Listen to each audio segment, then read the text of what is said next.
आप देख रहे हैं MARB दीनी मालूमात यूट्यूब चैनल। इस पे एक सिलसिला जो है शुरू किया गया है इस्लामिक बयान के नाम से, और इसका दूसरा नाम कुछ मसाइल भी रखा गया है। ये पार्ट नंबर 10 है।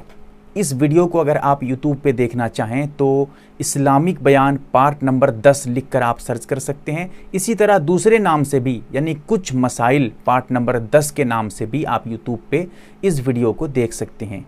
इसमें मैं अपनी तरफ से भी कुछ नहीं बता पाऊँगा, क्योंकि आप लोगों के इतने ज़्यादा सवालात हैं।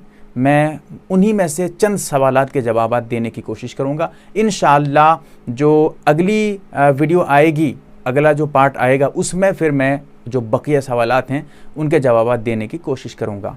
सबसे पहला सवाल जो है ये कर रहे हैं इरफान साहब। इनका सवाल है कि किस उम्र में कुर्बानी वाजिब हो जाती है।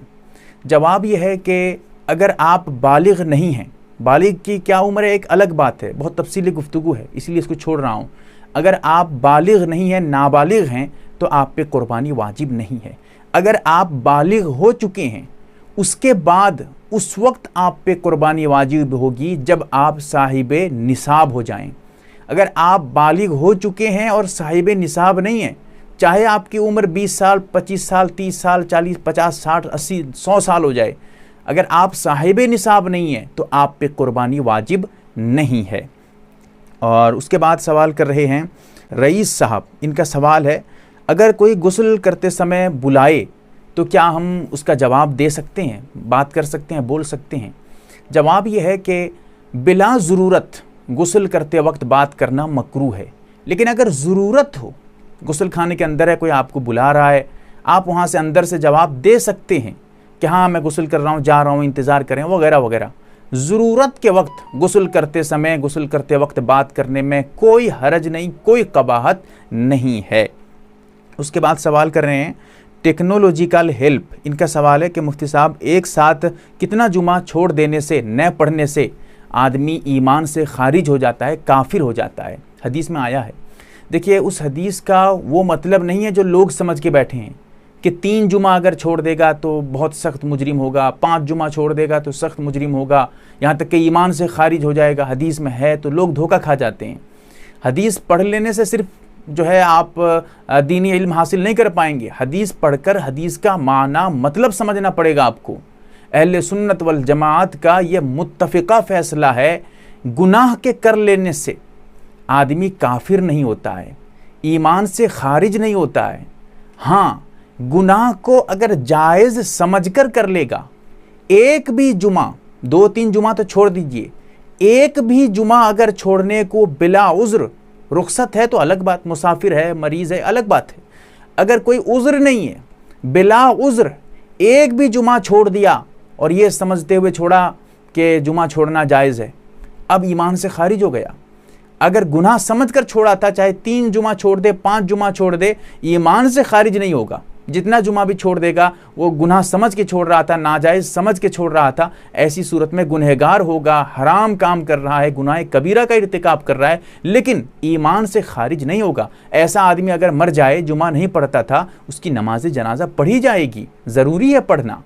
तो ये मतलब नहीं है जो हदीस में आया है, उसका मतलब वही है जब आदमी उसको जायज़ समझ कर छोड़ेगा।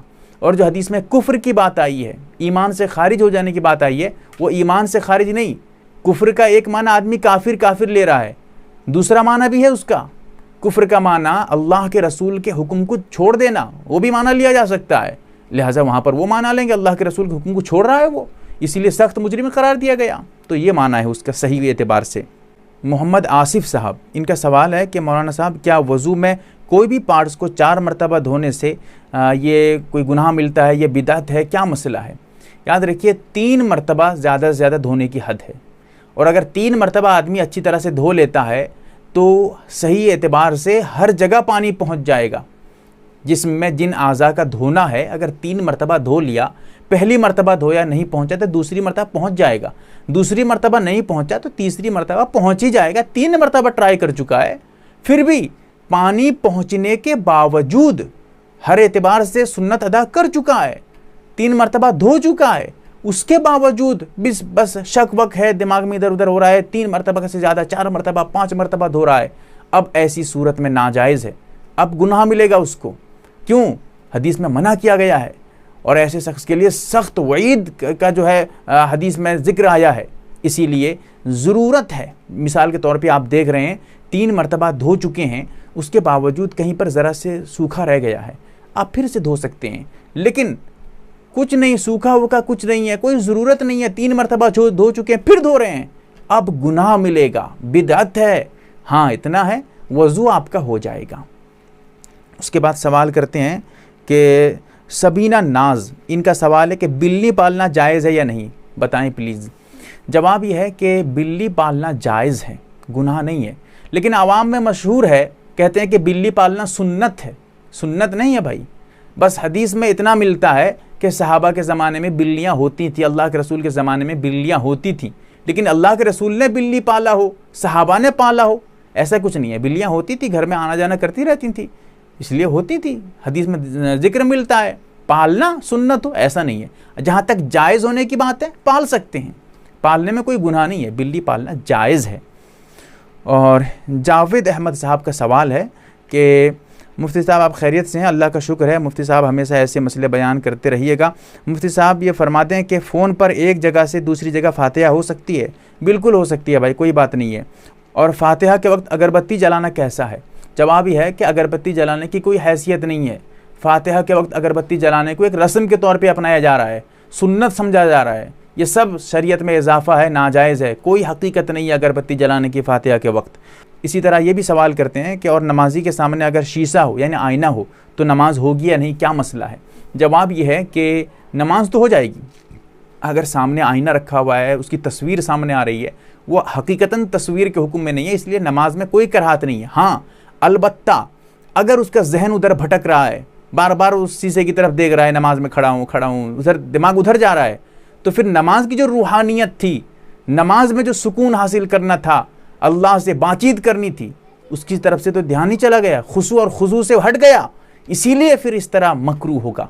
वरना अगर कोई दिक्कत नहीं है, साइड में शीशा वीसा रखा हुआ है, नमाज पढ़ रहा है, कोई हरज नहीं है, अगर जहन नहीं भटक रहा है। अगर जहन भटक रहा है तो फिर मकरूह है। और उसके साथ अल्ताफ़ हुसैन, इनका सवाल है कि क़िबले की तरफ पाँव करना कैसा है? भाई मुख्तसर जवाब, क़िबले की तरफ पाँव करना नाजायज़ है, जायज़ नहीं है, मकरूह तहरीमी है, गुनाह मिलेगा। सवाल यह है कि भाई दलील क्या है? दलील इसके ऊपर कई किताबें आपने पढ़ी होंगी और उलमा के बयान आपने सुना होगा, दलील देते हैं, लेकिन मैं जो पॉइंट की दलील दूंगा वो एक अलग तरीके की दलील होगी। जब उस दलील को कोई सामने वाला सुनेगा ना, खामोशी के साथ भाग जाएगा, जवाब नहीं बनेगा। और यहाँ पर मैं तफसीली गुफ्तगू नहीं करूँगा। दलील की ज़रूरत हो आप मुझसे रब्ता कर सकते हैं, दलील मैं तफसील से आपको बताऊँगा, दूँगा। अगर मौका मिले तो इंशाअल्लाह मुस्तकिल वीडियो बनाने की कोशिश करूँगा, अगर वक्त मिले। और रोहिंग्या गेम, इनका सवाल है कि आप मेरी बातों का जवाब क्यों नहीं दे रहे हैं? भाई जवाब दूँगा, जब पढ़ूँगा, आपका कमेंट्स पढ़ूँगा तभी तो जवाब दूँगा, वक्त मिलेगा। ऐसा तो नहीं है सिर्फ यूट्यूब लेके बैठा हूँ, कोई काम और नहीं है मेरा, बहुत सारे काम है, फैमिली के काम है वगैरह वगैरह, तो इसमें मशगूल रहता हूँ। तो इसीलिए जब मौका मिलता है जवाब देता हूँ, क्यों नहीं देता हूँ भाई, जवाब देता हूँ।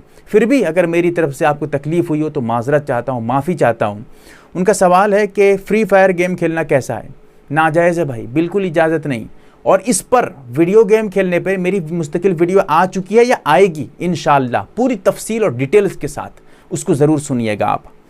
और आरिफ खान, इनका सवाल है कि कभी कभी हम जो है सफ़र में जाते हैं तो ऐसा होता है हमको किबला पता नहीं चलता है, किबला किधर है, तो फिर हम नमाज कैसे पढ़ेंगे? बहुत अहम सवाल है।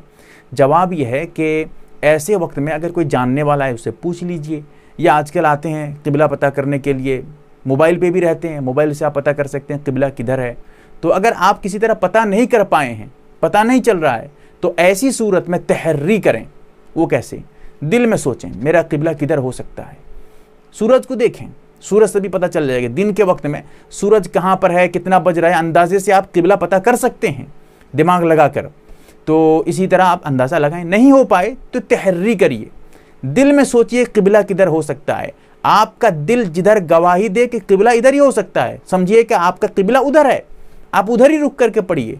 2 आदमी थे, एक का दिल बोला कि नहीं इधर किबला है, दूसरे का दिल बोला नहीं इधर किबला है, वो इधर नमाज पढ़े, ये इधर नमाज पढ़े, दोनों की नमाज दुरुस्त हो जाएगी।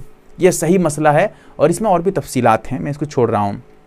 और अरसी खान, इनका सवाल है जुमे के दिन किस टाइम में सलातुत तस्बीह पढ़नी चाहिए। जवाब यह है कि इसमें बहुत तफसील है। मैं मुख्तसर अल्फाज में आपको बताता हूँ कि फ़जर की नमाज के बाद और फ़जर की नमाज से पहले सुबह सादिक के बाद आप जो है इस नमाज को नहीं पढ़ सकते, मकरूह है। हाँ, सूरज के निकलने में तकरीबन 15-20 मिनट के बाद आप इस नमाज को पढ़ना अब आपके लिए जायज़ होगा, पढ़ सकते हैं। दिन में सूरज निकलने के बाद किसी भी वक्त पढ़ सकते हैं, ज़वाल से पहले पहले तक, 9 बजे, 10 बजे, 11 बजे, जब तक ज़वाल नहीं आप पढ़ सकते हैं। फिर ज़वाल हो जाए तो ज़वाल के वक्त आप नहीं पढ़ सकते। ज़वाल कहते हैं जब सर के ऊपर बिल्कुल सूरज हो और आपकी परछाई इधर उधर न पड़े, बिल्कुल सर के ऊपर सूरज हो। ज़वाल का वक्त भी रहता है, कैलेंडर पे देखेंगे, यानी जो टाइम टेबल रहता है, दायमी औकात रहते हैं, उस पर ज़वाल का वक्त लिखा रहता है। तो ज़वाल के वक्त आप नहीं पढ़ सकते। ज़वाल जब ख़त्म हो जाए उसके बाद फिर आप पढ़ सकते हैं। ज़ोहर की नमाज से पहले भी पढ़ सकते हैं, जुमे की नमाज से पहले भी पढ़ सकते हैं, उसके बाद भी पढ़ सकते हैं, और सुन्नत के पढ़ने के बाद जो वक्त बचता है फ़र्ज़ नमाज पढ़ने के दरमियान उसमें भी पढ़ सकते हैं, ज़ोहर के वक्त में कोई हरज नहीं। इसी तरह असर की नमाज से पहले भी पढ़ सकते हैं, अज़ान के बाद भी पढ़ सकते हैं, लेकिन हाँ, जब असर की नमाज हो जाएगी उसके बाद ये नमाज आप नहीं पढ़ सकते, आपके लिए मकरूह है। और जब मगरिब की नमाज हो जाए उसके बाद आप पढ़ सकते हैं। इशा की नमाज से पहले भी पढ़ सकते हैं, इशा की नमाज के बाद भी पढ़ सकते हैं, रात में 10 बजे, 11 बजे, 12 बजे, 1 बजे, 2 बजे भी पढ़ सकते हैं, कोई हरज नहीं। हाँ, अलबत्ता जब सुबह सादिक हो जाए तो फिर वही मसला आ जाएगा जो पहले मैंने बताया है, उसको फिर वैसे ही घुमा लीजिए। तो ये मैंने मुकम्मल तफसील के साथ आपको बता दिया है। और इसी तरह सवाल करते हैं शब्बीर अहमद, इनका सवाल है तुलुए आफ्ताब और गुरूब आफ्ताब के वक्त दुआ मांग सकते हैं या नहीं। बिल्कुल मांग सकते हैं। हदीस में ऐसे वक्त में दुआ मांगने के लिए कहा भी गया है, गुरूब आफ्ताब के वक्त, लिहाजा दुआ मांगने में कोई हरज नहीं, कुरान की तिलावत करने में कोई हरज नहीं, अलबत्ता नमाज पढ़ना मना है। और हाफिज़ बद्र आलम, इनका सवाल है कि अगर कोई आस्तीन को ऊपर की जानिब मोड़कर नमाज पढ़े तो क्या मसला है, नमाज होगी या नहीं। याद रहे, आस्तीन मोड़कर नमाज पढ़ना मकरूह है। अगर कहुनी खुली हुई है तो फिर मकरूह तहरीमी है, इसलिए पहले उसको दुरुस्त कर लें। वज़ू करते रहते हैं लोग, वज़ू करते हैं, जब इमाम साहब रुकू में चले जाते हैं, दौड़ते हुए आते हैं, वैसे ही शरीक हो जाते हैं। अरे जाने तो रुकू निकल जाए, आपकी वो रकात छूट जाए, आप बिल्कुल अच्छी तरह से इत्मीनान से आइए, दौड़ते हुए क्यों आएंगे। आप अपने कपड़े को दुरुस्त कर लीजिए, फिर उसके बाद आप शामिल हो जाइए, कोई हरज नहीं है। एक रकात जाए कोई बात नहीं है, कोई हरज नहीं, लेकिन इस तरह भागते हुए आने सब मना है। तो इसीलिए आप पहले कपड़े को दुरुस्त कर लें फिर नमाज पढ़ें। जानबूझकर इस तरह कर रहे हैं तो मकरूह है, अनजाने में ऐसे किए हैं तो अल्लाह ताला माफ़ करे। और कैफ मलिक, इनका सवाल है कि या अली मदद, इस तरह के नारे लगाना क्या ये कुरान से साबित है। भाई कुरान से साबित क्या है, ये तो कुरान में कोई इसका वजूद नहीं, कोई बुनियाद नहीं, कोई हकीकत नहीं इसकी, कोई कुरान से साबित नहीं, बल्कि ये तो हराम है। या अली अल मदद, इस तरह के नारे लगाना हराम है, हराम गुनाह कबीरा है, सख्त मुजरिम आप करार दिए जाएंगे शरीयत की नज़र में। इस पे तफसीली गुफ्तगू है, अगर आप देखना चाहें तो एक किताब है तौहीद खालिस या खालिस तौहीद, ऐसी कुछ नाम है, मौलाना सरफराज खान सफदर साहब की है, उस पर देखिएगा तफसील से गुफ्तगू मौजूद है, उसको ज़रूर मुताला करें। और टेक्नोलॉजिकल हेल्प, इनका सवाल है कि गुस्सा करना जायज़ है या नाजायज़ है, प्लीज़ बता दीजिए। जवाब यह है कि गुस्सा करना कभी जायज़ है और कभी सवाब भी है। वो कैसे, समझिए। एक जगह है कि बिला ज़रूरत, कोई वजह नहीं है गुस्सा कर रहा है, ये तो मना है, ये तो शरीयत में नापसंदीदा है। और एक जगह है ज़रूरत थी गुस्सा करने के लिए, गुस्सा किया लेकिन नुकसान खुद का हुआ, ये जायज़ गुस्सा है, गुस्सा यहाँ जायज़ है, लेकिन नुकसान किसका हुआ। गुस्सा हो गया, मोबाइल उठा के फेंक दिया, मोबाइल उठाया फेंक दिया, तो मोबाइल अपना नुकसान हुआ, इसीलिए ख़ुद का नुकसान होता है। गुस्सा होने से बचना चाहिए।